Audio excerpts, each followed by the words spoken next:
Welcome, curious minds and fearless souls. You've just unlocked the gateway to the strange, the secret, and the supernatural. From shadowy cults to mind-bending conspiracies, ancient myths to ghostly mysteries, nothing is off limits here. Are they real, or are they all hoaxes? Or is the truth even weirder than we imagined? Buckle up, because once you step in, there's no going back. This is Kiara's SpiritualiTea podcast, where the bizarre is just the beginning. So grab your tea, open your mind, and ignite your inner flame with me. View discretion is advised. Hello, beautiful souls. Before we dive deep into the mysteries of the unknown, here's a little heads up. This podcast video explores intense topics, unconventional beliefs, and mind-bending theories from the supernatural to secret societies, past lives, and things that go bump in the night. Everything discussed here is based on research, experiences, and personal perspectives. Some topics may challenge reality, question mainstream narratives, or spark wild debates. And that's okay. Take what resonates and leave what doesn't. This is a judgment-free, open-minded space where curiosity thrives. If you are easily spooked or uncomfortable with deep dive discussions on the strange and mysterious, proceed with caution or click away. Now, grab your tea, open your mind, and ignite your inner flame. Let's get started. We are back. Today, spirituality has guided humanity for millennia. But when does a belief system turn into something dangerous? Today we are diving into the ancient roots of spirituality, the first recorded cult, and the warning signs that a group may not have your best interests at heart. Plus, we'll explore how cult-like tactics still show up today, even in a modern spiritual movement. Welcome back to the Kiara SpiritualiTea podcast. I am your host, and I am drinking some tea today that is a rose blend. I actually have also roses that I got earlier here with me as well. They're vibrantly red and they're beautiful, so I figured they would be kind of fun with this crazy little message we'll be going over today. I wanted to give you guys different segments that we'll be going through. Here is our first segment, starting us off, the history of spirituality. Now, the dawn of spiritual beliefs has been seen across many cultures, different religions, and throughout all of time. Prehistoric spirituality gives us cave paintings, specifically from, I'm going to butcher this and that's okay, Chevet-Lascaux caves. It suggests early humans that engaged in spiritual rituals. Burial sites with objects indicating beliefs in an afterlife. For example, this would be in the Neanderthal burials. The Göbekli Tepe would be a great example of this. Early humans sought meaning in natural events and mortality, leading to spiritual rituals. Ancient civilizations and religions are Mesopotamians, Egyptians, and Hindus who have structured their belief spiritual systems with gods and rituals. The emergence of shamanism, which I talked about in a previous podcast, ancestor worship, and animism in early societies. Then there are the Vedas in Hinduism, about 1500 BCE, as some of the earliest recorded spiritual texts. Mysticism and esoteric practices, some of those can include the influence of ancient mystery schools such as the Orphic Mysteries, the Eleusinian Mysteries, and the Hermeticism. Early astrology, numerology, and divination practices as far back as Babylon and ancient Egypt. The shift from a polytheistic spirituality to a monotheistic religion. Polytheistic spirituality is believing in multiple gods. Monotheistic is the idea that there is one encompassing god or spiritual teacher that people worship. So that is kind of where we start our story with spirituality. There's been numbers of spiritual practices have arisen from all over the world throughout all of time. For humanity, I believe it is a part of us to believe in something deeper than who we are and where we came from and what could be beyond what we are now. I believe that it is very important for everybody who's searching for themselves to have something that they believe in, whatever that looks like, whether it's yourself or something higher than you. We could discuss how esoteric knowledge influenced modern astrology and spiritual movements. I did tie this into my previous podcast episode. You're more than welcome to check that out and listen to that as well. That's going to be on the podcast. Previous episode, that would be episode 1, season 5. Our first known cult that enters into our next segment. Let me define what a cult is first. The difference between religion, sects, and cults. A religion is established structure, belief system with long-term societal integration.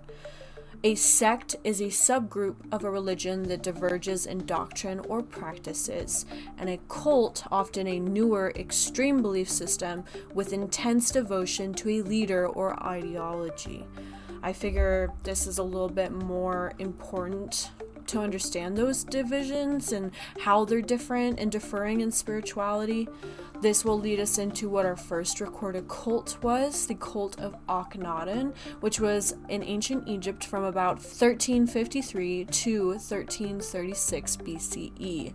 This was when Pharaoh Akhenaten, formerly known as Amenhotep IV, rejected Egypt's polytheism and enforced a monotheism, worshipping the god or the sun disk soul god of Aten. Abandonment of traditional Egyptian deities led to mass unrest amongst the people. The city of Akhenaten, which is now modern-day Amarna, was built as a religious utopia. After Akhenaten's death, Egypt erased his monotheistic experiment. Early other cult-like groups would be the Pythagorean Brotherhood, which was from the 6th century BCE, that was devised of mystical numerology, secrecy, and a strict lifestyle. There was also the Dionysian mystery cult, which is the ecstatic rituals, initiations, and secrecy. These were more in your Greek and Roman time periods. Pythagorean, as if you've heard of the Pythagorean theorem, he was a numerologist very well known for his practice and understanding numerology, and later creating this brotherhood. This is not the first time that we've seen cults or things of that nature throughout different time periods when new knowledge arises or when new belief systems come and have a breakthrough. Have you ever been drawn to a secretive spiritual group? Let me know in the comments. Red flags for you to watch out for: a charismatic leader with the ultimate authority. This would be somebody who is unquestionably asking for your devotion to a single leader or guru. Claims of divinity, prophecy, or having exclusive truths. This leader could be someone who will not allow for other belief systems, other thoughts, other gods, other gurus or teachers to be aligned with the thought of this person's practices and teaching in this said group. Discuss spiritual influencers or self-proclaimed gurus who exhibit these traits. I don't want to. Quite a few gurus or spiritual influencers that I will not call out.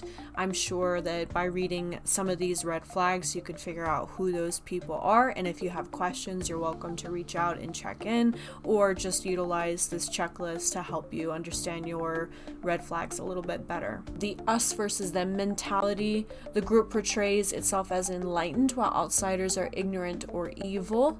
Encouragement to cut ties with family, friends, or society. This would be trying to get you by yourself so that you're only in that mentality under one single person who tells you everything to do in your life. Maybe in a future episode or case study, we could study the NXIVM and their secret hierarchy.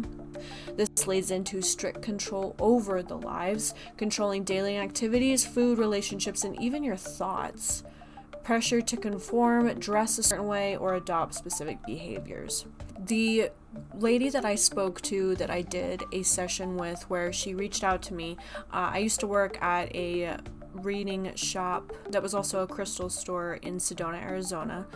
I left because of disrespect that happened in the store to myself and other readers, which could be a story for another time.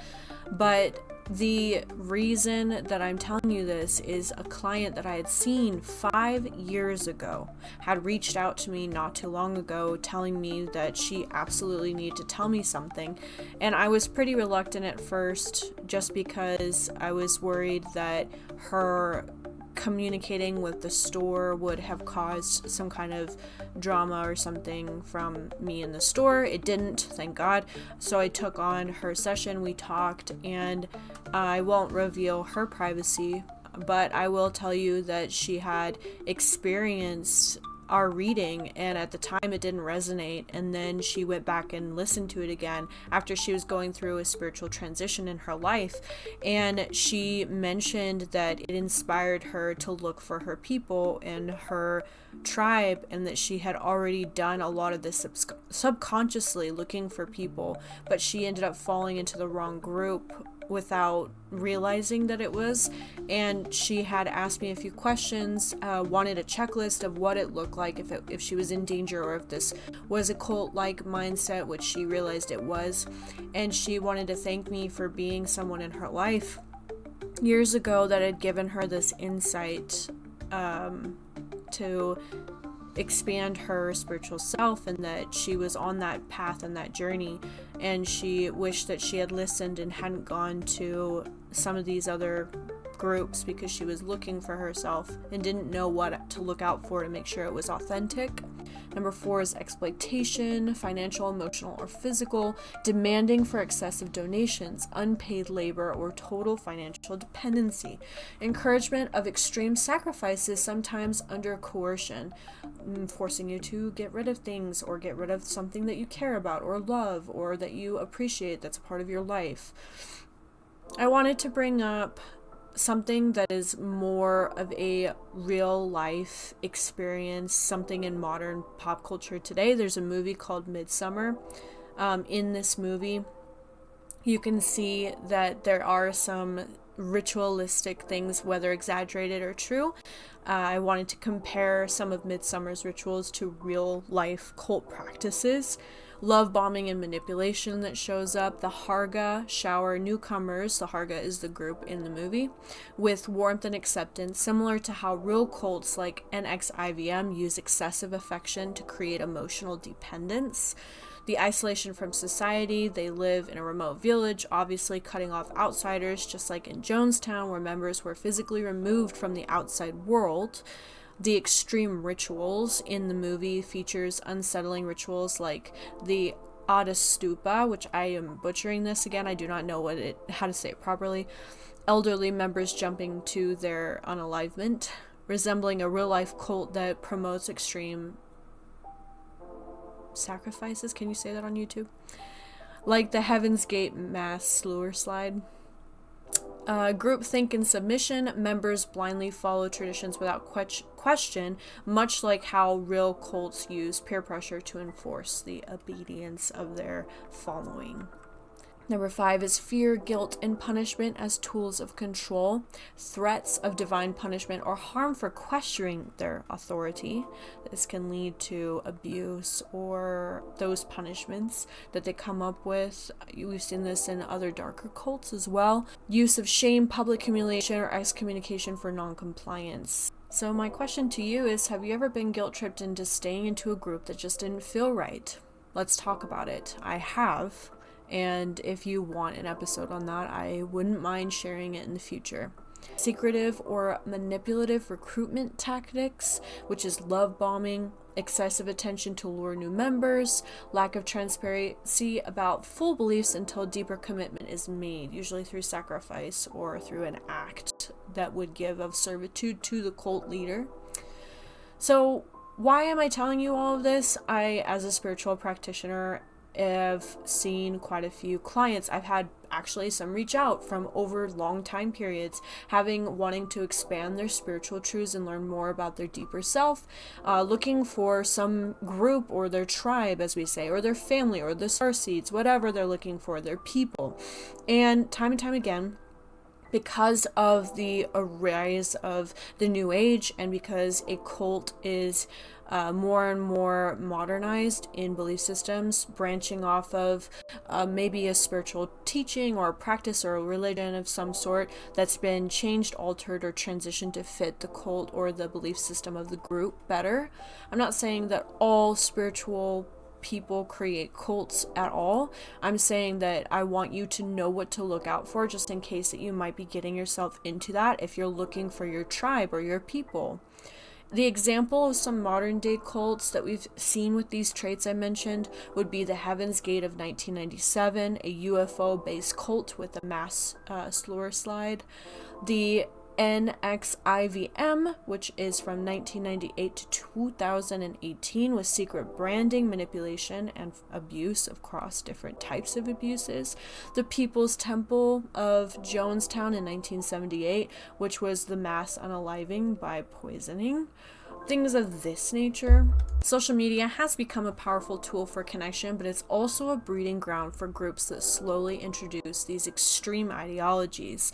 Here's how some of them operate in mirror real-life cult tactic, just to keep it as a red flag reference. Social media groups can cultivate these similar belief systems with the love bombing and welcome culture, as I've talked about throughout the video. Many groups start harmless, welcoming communities, self-improvement, spirituality, wellness, or activism. These new members receive excessive positivity, encouragement, and personal attention to make them feel valued. Certain manifestation or spiritual awakening groups that start with basic meditation techniques but later push extreme beliefs like rejecting modern medicine and other outside-the-box thoughts. Gradual exposure to extreme ideas. Once members feel comfortable, the group slowly introduces controversial or radical ideas. These post shifts from general topics like protect your energy to more polarizing views like modern society is corrupt, reject all authority, anarchy, so on and so forth. The us versus them mentality. Members are discouraged to distrust outsiders, including family and friends, who question the group. This really upsets me. Isolation is just a huge tactic, making people feel alone. Common phrases that are used are like, you're not awake, they just don't get it, creating a division between members and non-members. Everybody is allowed to have their respective beliefs. Everybody is allowed to not agree. People on YouTube, for example, like or dislike things all the time. You're allowed to your view and your belief. We do not need that acceptance or that feeling like as a confirmation. There's no need for it. So I feel like creating ideas that help people come together and understanding and accepting each other's differences is very important. So with this could be a cult-like mindset, making you feel like your family doesn't understand you or trying to manipulate you because you feel alone. Social pressure and conformity, dissenting opinions that are shut down or ridiculed to keep members in line. The fear of public shaming, doxing, removal keeps people from questioning the ideology. For example, an MLM, like spiritual groups that claim questioning leadership is a sign of low vibration or negative energy. I despise this. Low energy and low vibration, negative energy is a frequency of experience of shadow and light. We are both light and shadow. And understanding is something that is not healthy for you, with like all of these red flags that I'm mentioning. Making sure that you're creating the discernment for yourself and understanding. A low vibrational energy can be used as a term of manipulation. Maybe it's true, maybe you are in a frequency that is lower, or maybe it's being used against you. It's just thinking about how can you raise yourself in your own frequencies for yourself, not from other influences or people who are giving you that influence. Lastly, coming to this part, exploitation. Groups may demand donation, paid courses, or even relocation to the physical communes. Members may be manipulated into cutting ties with non-believers, leading to full control. So cutting off your family. Some New Age influencers convince followers to quit their jobs and give up possessions to join their exclusive spiritual retreat. I think this is debatable because cults, I feel like if it's something that is sacrificing of your things at home, like materialism and things like that, this is probably more through a belief. But if they're telling you to sacrifice like your job that you thought you loved and your not loving anymore.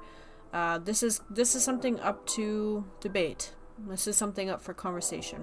What starts as a harmless online community can morph into high control belief systems, just like traditional cults.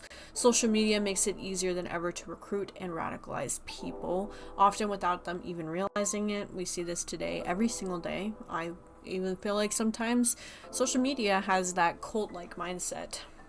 Have you or someone you know ever experienced a controlling spiritual group? Let's open up that discussion if you're wanting to share. And then finally, in conclusion, my final thought about this is that spirituality can be a force for growth and enlightenment, but it's essential to stay aware. If a group demands absolute loyalty, isolates you from loved ones, or makes you feel afraid to question, it's time for you to walk away. For those of you who are listening, this is one of my more extreme cases of podcast episode that I want you to think about, love, enjoy, look into. If it resonates, keep it. If it doesn't, let it go.